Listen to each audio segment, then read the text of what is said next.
Isang maganda at mapagpalang gabi po sa lahat ng anak ng Diyos. Ngayong gabi po ay gaganapin po natin ang ating midweek service via live stream. Sa lahat po ng mga nasa tahanan, patuloy po natin sambahin, patuloy po natin papurihan ang ating Diyos na buhay. Walang makakahadlang na mapapurihan natin at masamba ang Diyos sa Espiritu at katotohanan. At ngayon sa gabing ito, patuloy natin tayong manalangin bago tayo magsimula sa ating gawain. Hallelujah, hallelujah. Ama naming Diyos na dakila sa lahat, maraming salamat po o Diyos sa patuloy na pagkakataon na Ikaw ay aming mapapurihan. Ikaw ay masamba sa Espiritu at katotohanan. Patuloy po Ama na tinitiwala po namin ang aming gawain na ito at patuloy na samahan mo po kami ng iyong banal na Santong Espiritu. Kaya po Ama, patuloy po na maranasan namin ang iyong banal na presensya o Father God sa gabi ito. Sa iyo po ang lahat ng papuri, sa iyo po ang lahat ng pasasalamat, at ang lahat ng anak ng Diyos ay sumigaw ng Hallelujah!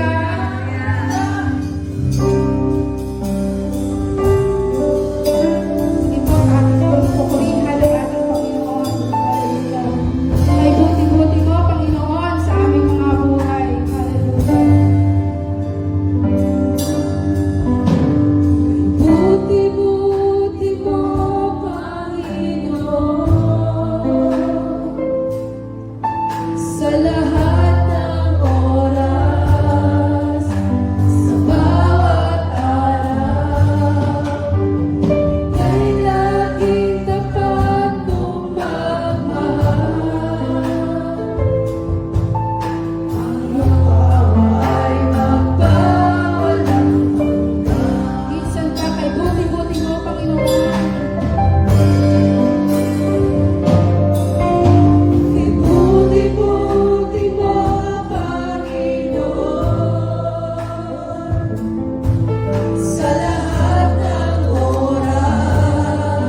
gabi po sa ating mga nanonood at nakikinig ng ating live streaming dito sa midweek celebration ng Jesus God's Word to All People Church.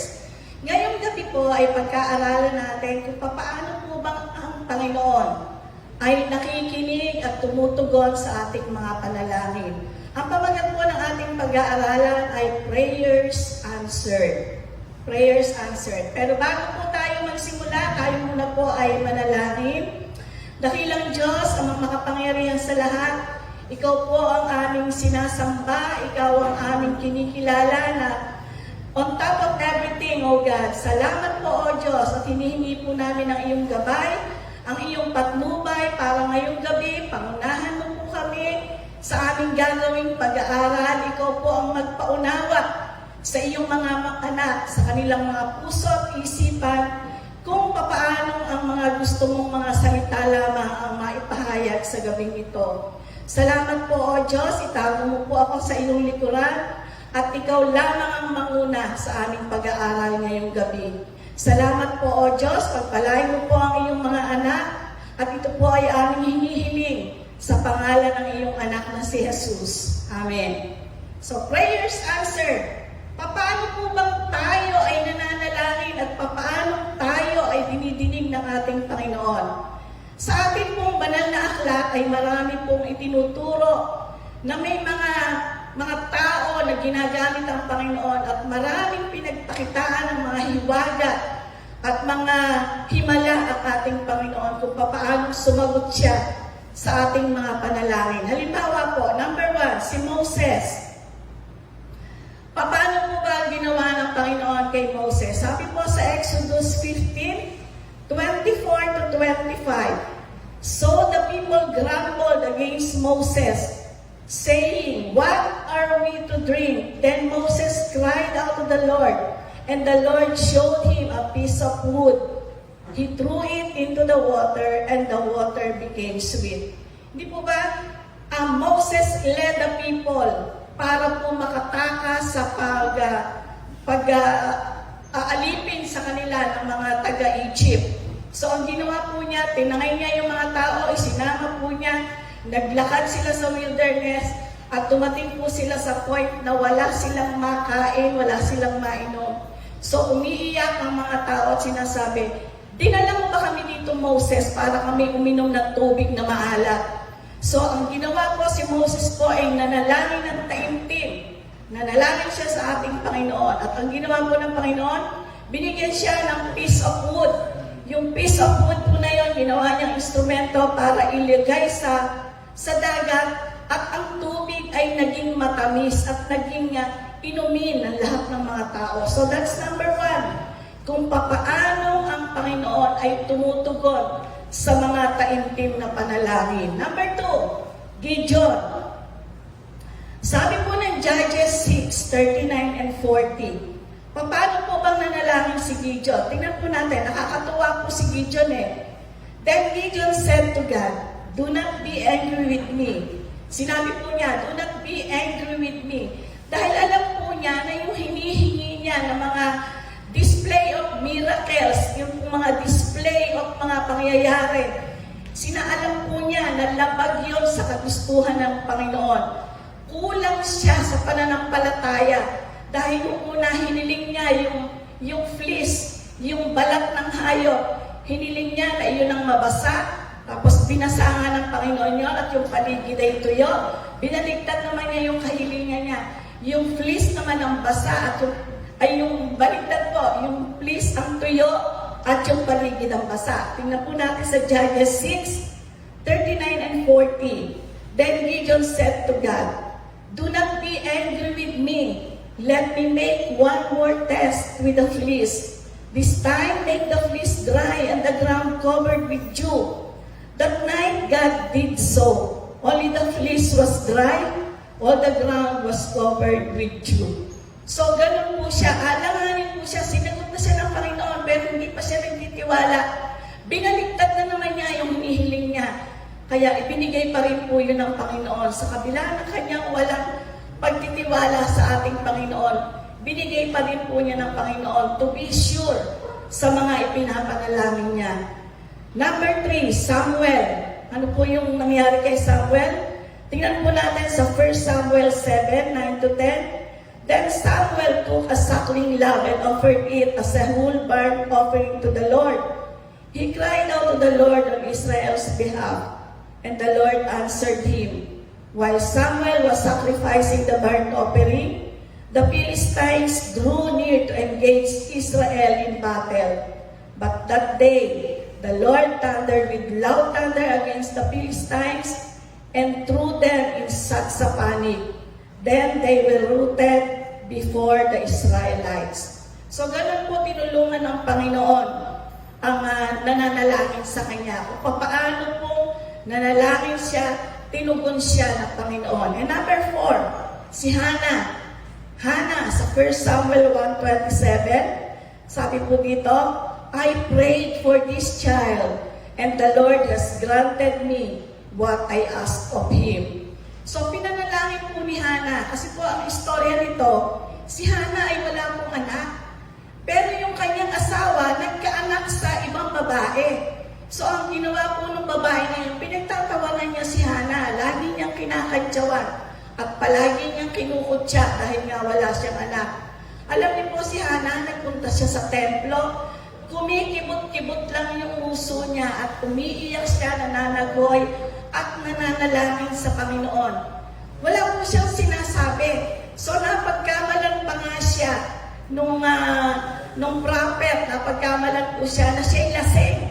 Sabi niya, lasing ka kung ano yung sinasabi mo. Sabi niya, hindi po, hindi ako lasing, hindi ako nakakatikim, ni isang patak na alak. So ganun po ang Panginoon, kapag tayo nananalangin kaya kahit walang sinasambit ang ating mga bibig, pero nagmumula sa puso yung ating hinaing.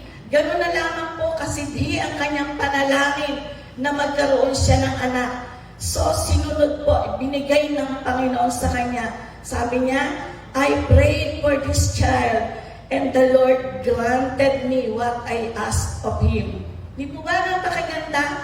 Wala pong imposible sa Panginoon. Kapag tayo ay humiling sa Kanya, tutugunin ng Panginoon ang ating mga dalangin. Number 5, ano naman po yung nangyari kay Solomon? Sabi po ng 1 Kings 9:3, the Lord said to him, I have heard the prayer and plea you have made before me. I have consecrated this temple which you have built by putting my name there forever. My eyes and my heart will always be there. So napakaganda po, kapag inuna pala natin ng Panginoon, sabi po ng Panginoon, my eyes and my heart will always be there. So kung paano po tayo nandoon yung ating 100% na pananampalataya sa ating Panginoon, ganun din po yung ginagawa niya. Nangangako siya, nagbibigay siya ng pangako sa bawat isa sa atin. My eyes and my heart will always be there. Si Elijah naman po, tingnan po natin si Elijah sa 1 Kings 18:37. 1 Kings 18:37. Answer me, O Lord. Answer me, O Lord. Answer me, so these people will know that you, Lord, are God, and you are turning their hearts back again. So, lagi pong ipinapakita po ng Panginoon natin kay Elijah, yung katugunan sa kanyang mga ipinanalalangin ay sinusunod ng ating Panginoon. Si Hezekiah naman, tingnan po natin si Hezekiah sa 2 Kings 19:19 to 20. Now, O Lord, O God, deliver us from his hand, so that all kingdom on earth may know that you alone, O Lord, are God. Then Isaiah, son of Amos, sent a message to Hezekiah. This is what the Lord, the God of Israel, says. I have heard your prayer concerning Sennacherib, king of Assyria. So narinig po ng Panginoon yung panalangin ni Hezekiah. At ano po ginawa ng Panginoon? Tinugon din niya. So napakarami pong example sa banal na kasulatan kung paano nananalangin ang mga tao, yung mga tao na maka-Diyos, ay tinutugon po ng ating Panginoon. Tingnan naman po natin si Jehoshaphat. Jehoshaphat sa 2 Chronicles 18:31. When the chariot commanders saw Jehoshaphat, they thought, "This is the king of Israel." So they turned to attack him. But Jehoshaphat cried out, and the Lord helped him. God drew them away from him. So ang Panginoon pa rin po ang gumagawa ng mga bagay na kahima-himala at hindi natin sukat akalain na kung papaano tayo nananalangin, ganun din po, tapat ang ating Diyos na tinutugon ang mga ito. Number 9, si Ezra. So tingnan po natin yung buhay ni Ezra. In Ezra 8:23, so he fasted and petitioned our God about this, and He answered our prayer. God's control of historical events in the background for this entire book. Ang Panginoon po talaga ang nakakaalam ng mga historical events. Siya din po ang nagdi-design ng lahat ng mga nangyayari sa ating paligid. So kung papaano po sinagot niya ang mga panalangin ni Ezra. And number 10, si Zechariah. In Luke 1:13, but the angel said to him, "Do not be afraid, Zechariah. Your prayer has been heard. Your wife Elizabeth will bear you a son, and you are to give him the name John." Napakaganda po na ibinigay ng ating Panginoon ang anak na ipinapanalangin ni Elizabeth. Di po ba? Nasa old age na po si Elizabeth, parang impossible sa ating mga tao kung paano pang siya bibigyan ng anak. Pero ang Panginoon po, sa Panginoon, ay walang imposible. At sabi po niya, "Do not be afraid, your prayer has been heard." Narinig ng Panginoon ang panalangin niya. Sabi niya, "Your wife Elizabeth will bear you a son." Sure na sure, will bear you a son. Lalaki ang ipinangakong anak ng Panginoon, and you are to give him the name John. So, specific po, yung kung ano yung ipinapanalangin natin, kung ano ba yung gusto natin, yun po yung binibigay ng ating Panginoon. Number 11, the early church. The early church, kung paano po ginawa ng Panginoon, nagbigay siya ng mga himala sa early church in Acts 4:31. After they prayed, so nanalangin po yung buong kongregasyon, yung mga tao. After they prayed, the place where they were meeting was shaken, and they were all filled with the Holy Spirit and spoke the word of God boldly. Wala pong ibang makagagawa nun kundi ang mga miracles of God na kapag tinutugon niya ang ating mga panalangin, siya din po ang gumagawa ng lahat ng kaparaanan kung papaano ang ating mga dalangin ay tinugon niya. Promises of answered. Ano po ba yung mga pangako na tinutugon ng ating Panginoon? Sabi po sa Psalms 91:15, "He will call upon me, and I will answer him. I will be with him in trouble. I will deliver him and honor him." So, yun po yung pangako niya. I will be with him, and I will be with him in trouble. I will deliver him and honor him. Isaiah 58:9. Tingnan po natin, Isaiah 58:9. "Then you will call, and the Lord will answer." So, ganun po kasigurado yung ipinapangako ng Panginoon na kapag tayo tumatawag sa Kanya, sasagutin niya tayo, tutugunin niya. "You will cry for help, and I will say, here am I."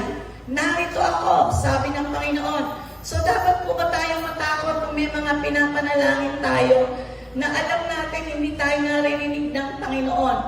Magtiyaga-tiyaga lang po tayo. Be patient and be willing to listen to the Lord.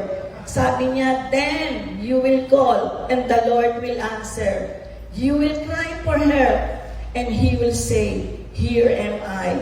Isaiah 65:24. Isaiah 65:24. "Before they call, I will answer.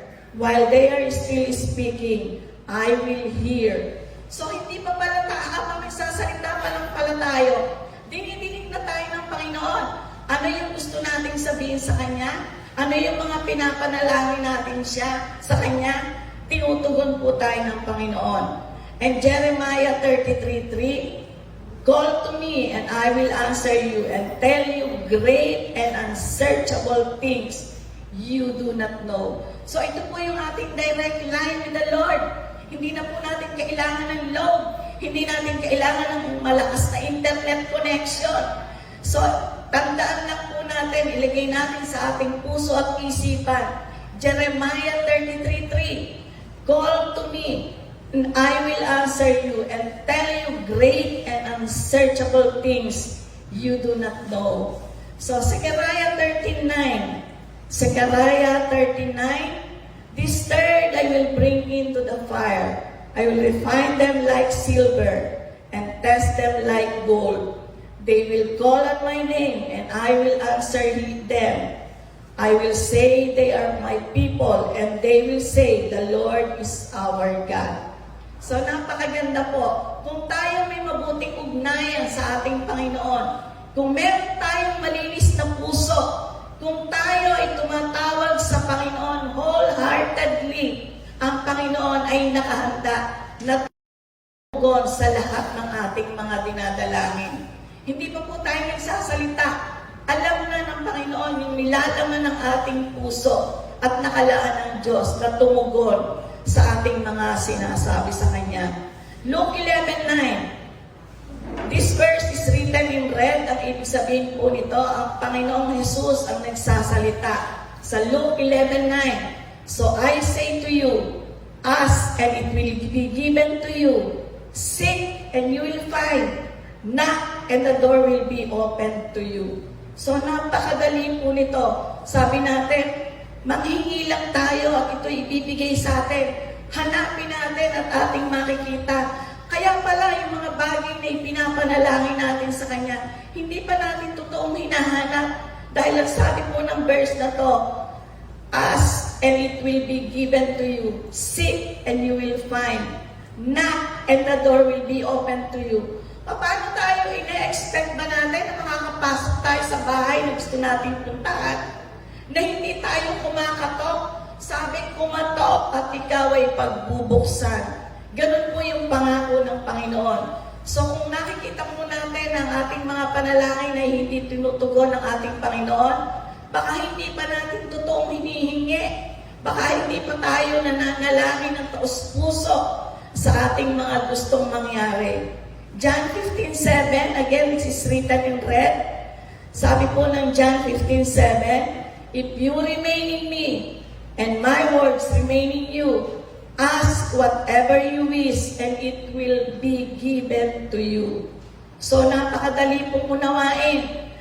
Kung tayo ay nananatili sa ating Panginoon, hingi natin, ano ba yung gusto nating hingin at ibibigay sa atin. Pangako po yan ng Panginoon. Nakita po natin, ano ba yung power of prayer? Ang power of prayer is written in Matthew 17:20-21. He replied, because you have so little faith, I tell you the truth. If you have faith as small as a mustard seed, you can say to this mountain, move from here to there, and it will be moved. Nothing will be impossible for you.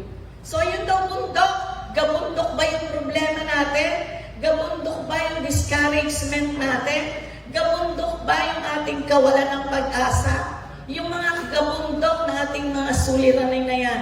Sabihin lang natin, move from here to there, and it will be moved, sabi ng Panginoon, and nothing will be impossible for you. Matthew 21:21 and 22. Jesus replied, I tell you the truth, if you have faith and do not doubt, not only can you do what was done to the fig tree. Alam niyo po yung nangyari sa fig tree, di po ba dadaanan ng ating Panginoong Jesus yun? Walang bunga, kukuha sana siya ng bunga, pero walang bunga. Sumunod na dumaan siya, ganun pa rin, wala pa rin bunga. Isinumpa ng Panginoon at namatay ang fig tree na yon. So sabi po niya, can you do what was done to the fig tree? Kaya mo ba yung gawin? But also you can say to this mountain, Go, throw yourself in the sea, and it will be done if you believe. You will receive whatever you ask for in prayer. So tandaan po natin, whatever we ask in prayer, ibibigay po ng Panginoon. Huwag lamang po tayong mawawalan ng sampalataya sa Kanya. Huwag lamang po tayong mawawalan ng pagtitiwala sa ating Panginoon. Magtiyaga po tayong manalangin at ito po yung pangako ng Panginoon na ang ating mga panalangin ay pinakikinggan niya. Whatever you ask for in prayer ay tutugunin ng ating Panginoon. John 15:7, if you remain in me and my words remain in you, ask whatever you wish and it will be given to you. So napakaganda po, hilingin lang natin sa Panginoon, whatever you ask. Sabi po niya, kung ano man yung gusto nating hilingin, ibibigay sa atin to ng Panginoon.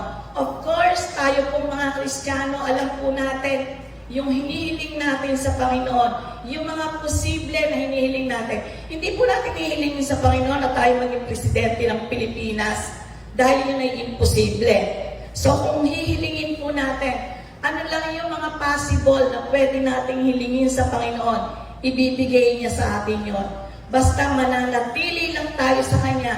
If you remain in me, and my words, yun po yung mahalaga, and my words remain in you. Ano po yung words? Ano yung salita ng Diyos na iintindihan natin at nalalaman natin? Ano yung gusto ng Diyos na gawin natin? Ano yung mga bagay na ginagawa natin na kalugod-lugod sa ating Panginoon? Malinis ba yung ating mga puso? So yun po yung tinitingnan ng Panginoon.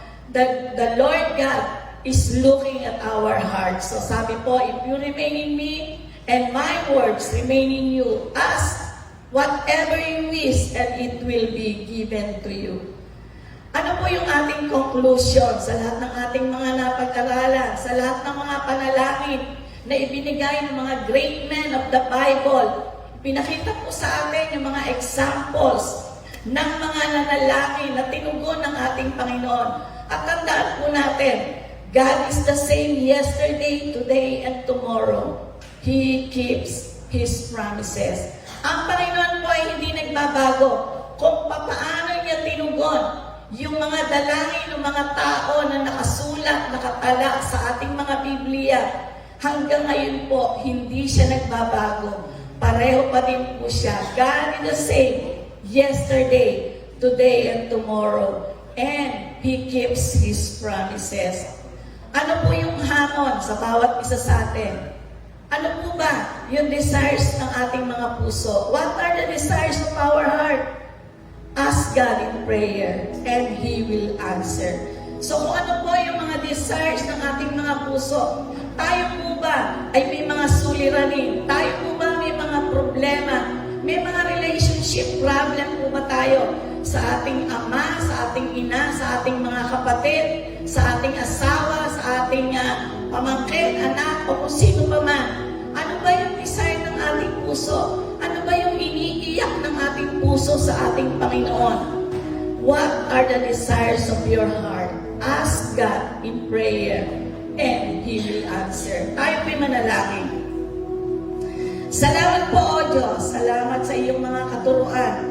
Salamat sa mga examples na ibinigay mo sa amin kung papaano ang mga problema ng mga tao sa Bible ay tinugon mo, Panginoon. Hindi po namin alam kung gaano katagal katutugon, kung papaano mo haharapin ang aming mga problema, pero nagtitiwala kami, Panginoon. Sabi mo, kung ano man yung hihilingin namin, ay ipagkakaloob mo sa amin. So nagtitiwala po kami, Panginoon, na ang aming mga panalangin ay tuloy-tuloy na kararating sa iyong paanan at ikaw ang tutugon ng aming mga panalangin. Salamat po, O Diyos. Pagpalain mo po ang lahat ng mga tao. Dalangin ko po, Panginoon, na yung mga nawawalan ng pag-asa, yung mga may sakit at karamdaman, pagalingin mo po sila, Panginoon. Padaluin mo po sa kanila ang kagalingan mula ulo hanggang paa. At yung may mga karamdamang espiritual, Panginoon, yung mga nag-aalala, yung mga nakong problema sa pamambagay, ano ba yung kakainin nila? Ano ba yung kanilang iinumin? Sabi mo, Panginoon, kung yung mga ibon na hindi nagtatanim at hindi nagpapagal, pinapakain mo ng walang lubay, O Diyos. Maraming salamat po, Panginoon, sa pagtatakip mo ng iyong banal na dugo sa iyong mga anak. Ay patuloy po na dalangin din namin na katugunin mo po, Panginoon, ang lahat ng kanilang mga pangangailangan at makita nila na ikaw ang nag-iisang Diyos, na ikaw ang great provider, ikaw ang great healer, at tinutugon mo ang bawat panalangin ng iyong mga anak. Salamat po, O Diyos. Pinupuri ka po namin at pinasasalamatan sa pangalan ng iyong anak na si Jesus. Amen. So ngayon naman po ay tanggapin po natin ang basbas ng ating Panginoon. Tumayo po tayo, itaas po natin ang ating mga kamay sa Diyos. At sabihin po natin, tanggapin po natin ang walang hanggang pag-ibig ng ating Diyos Ama, ang pagkamatay ng ating Panginoong Jesus para tubusin ang kasalanan ko at kasalanan ninyo sa krus ng Kalbaryo, at ang pakikipisan, pagsama at pagsubaybay ng Santong Espiritu ay sumainyo sa pangalan ng Ama, sa pangalan ng Anak at sa pangalan ng Diyos Espiritu Santo, at ang lahat ay magsabi ng Amen. God bless you.